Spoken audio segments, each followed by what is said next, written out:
Hello and welcome back to Bookish, and welcome to Cozy Reading Night, DUDEBRO style. Yeah.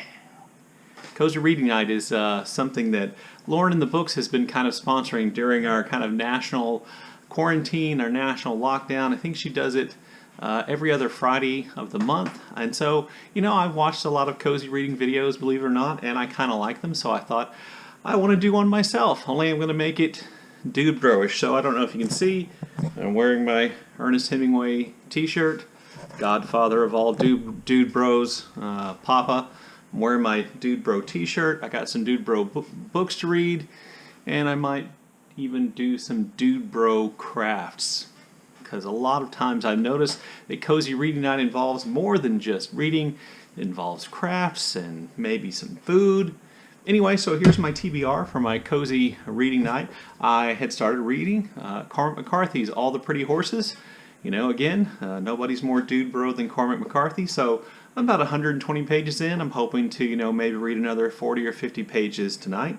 Also, I'm doing, this year I'm doing a short story project where once a month I read a short story and I discuss that short story. This month's short story is Hills Like White Elephants by Ernest Hemingway. Again, Papa, DUDEBRO stuff.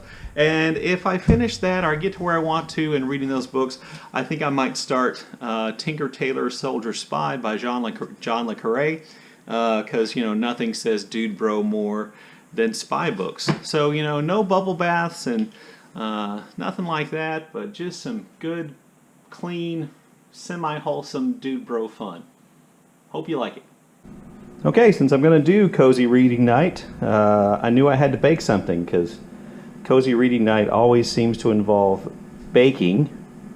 So I thought I'd bake the most DUDEBRO thing I could think to bake, and that is, beer bread. Okay, I'm going to start off by greasing the loaf pan. I'm going to put the bread dough in.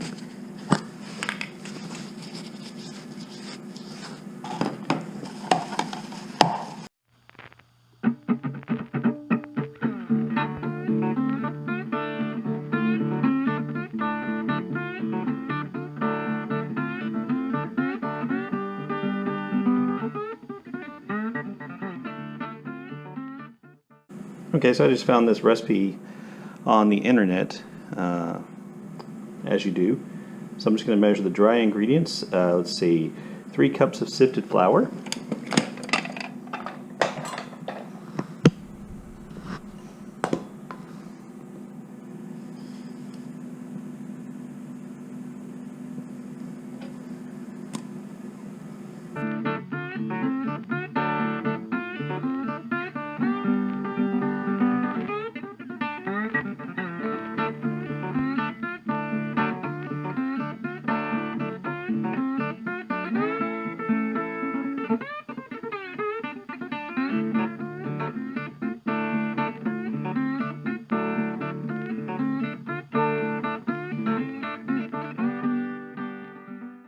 Quarter a cup of sugar. I gotta get the quarter cup out.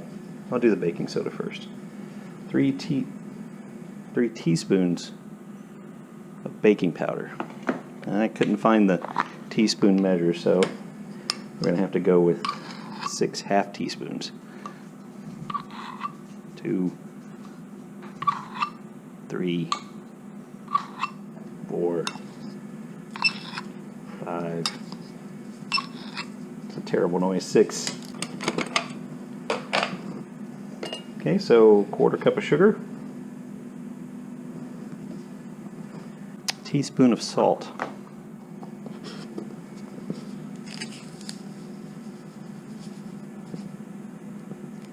one. Again, I only have a half teaspoon.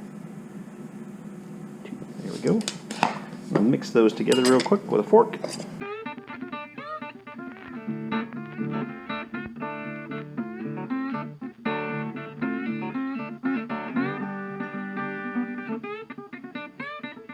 Okay, so now we add the beer. I like dark bread, so I'm adding a dark beer. Apparently the beer provides the yeast and stuff that you need. Here goes the beer.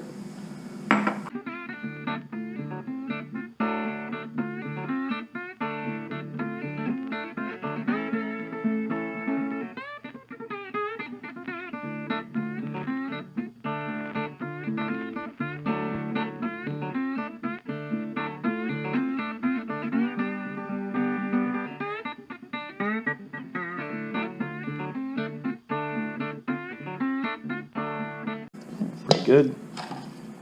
Put that in my loaf pan.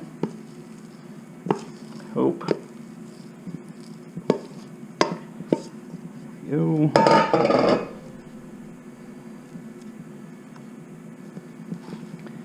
Spread it out, I guess.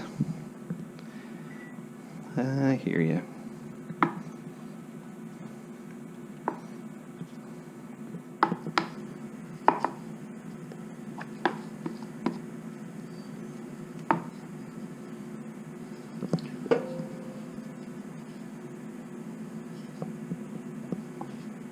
Very sticky. I pour a 1/4 cup of melted butter over the top.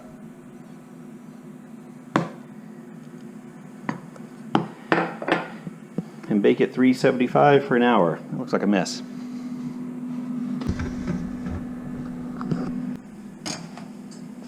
Okay, so there's my loaf of beer bread. I kind of wish I'd smoothed the top out so it wasn't so crusty up there. I don't know. I may end up liking that. Let's see if it turns out okay. Oh, look. And grease the loaf pan well. Alright. Let's try a piece of that. Smells a lot like beer.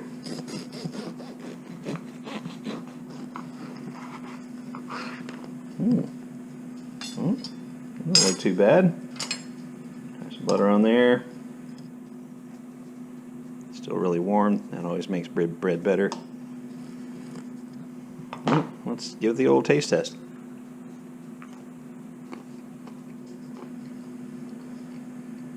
Well, pretty good. Not very beery, but nice and crusty. So I thought I'd start off my cozy reading, my DUDEBRO cozy reading night by reading Cormac McCarthy's All the Pretty Horses. This is a reread for me, so it's going pretty quickly. I read for, I don't know, 45 minutes or so, probably. I didn't get nearly as far as I thought I would.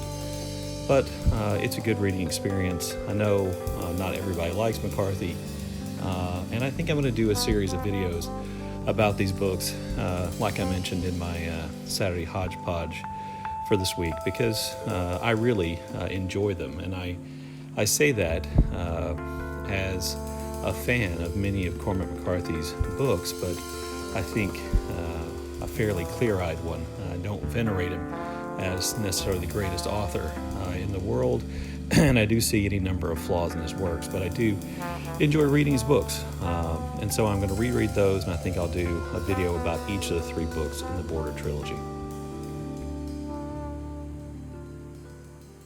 Okay, so one of the common features of cozy reading nights is some kind of craft. People knit, they do cross-stitch, they do embroidery, maybe they paint.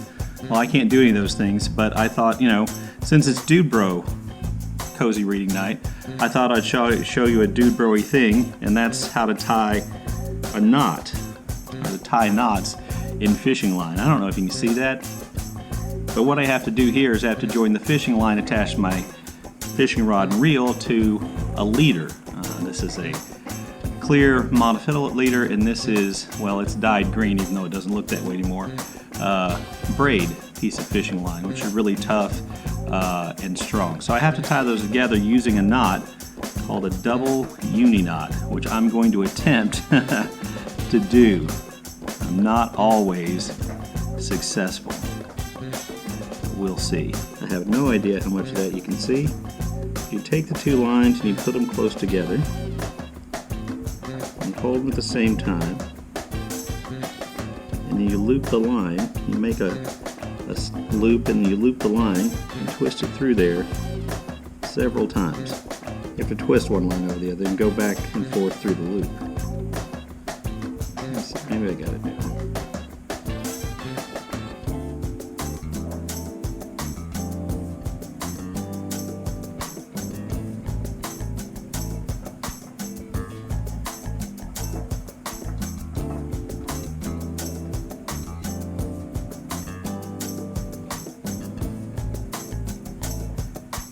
Then comes the fun part where I have to put the line in my mouth to tighten up the knot.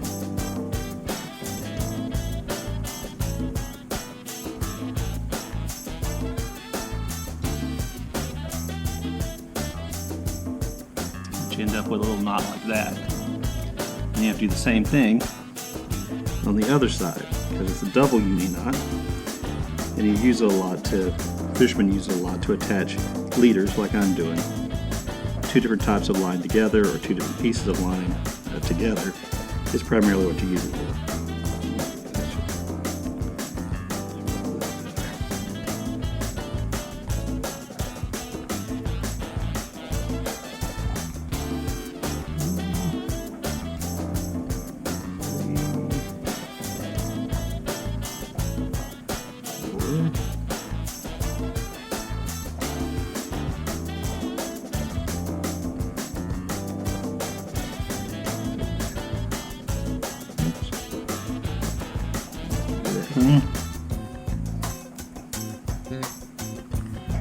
So now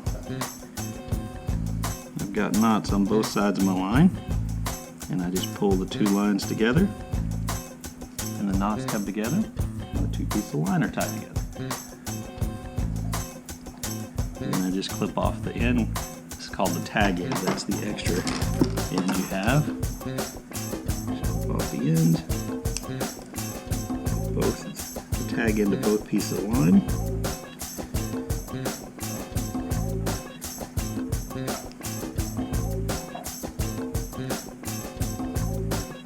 And there you go. The line's all tied together. That's a pretty good knot. Okay, after my knot tying demonstration, such as it was, I thought I would get started on reading Hills Like White Elephants by Ernest Hemingway and make some notes. And I'll be honest with you, while I've read the story, I think 3 or 4 times, I had forgotten how short it was. And so it didn't take me very long to read it, probably 10 or 15 minutes. I made some notes. I think it's a really good example of how effective Hemingway can be as a writer. And I know, like McCarthy, there are any number of people who don't care for Hemingway and, you know, sexism and all those kinds of things. You know, and I've said this before, and I made a whole video about Hemingway and women. Oftentimes it's the women in Hemingway's early works who he seems to have more sympathy with than the men, which I think is true in this story.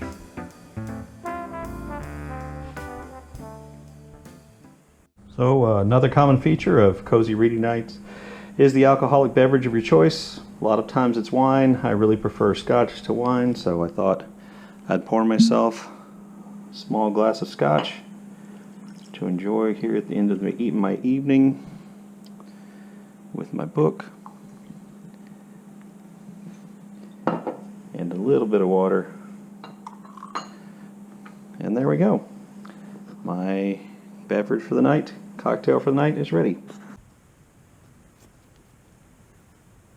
Well, after I made my glass of Scotch, I thought, you know what, I'm going to pick up Tinker Tailor Soldier Spy and see how I like that and getting into it. And to be honest, I don't really usually drink alcohol while I read because it has a tendency to keep me from focusing.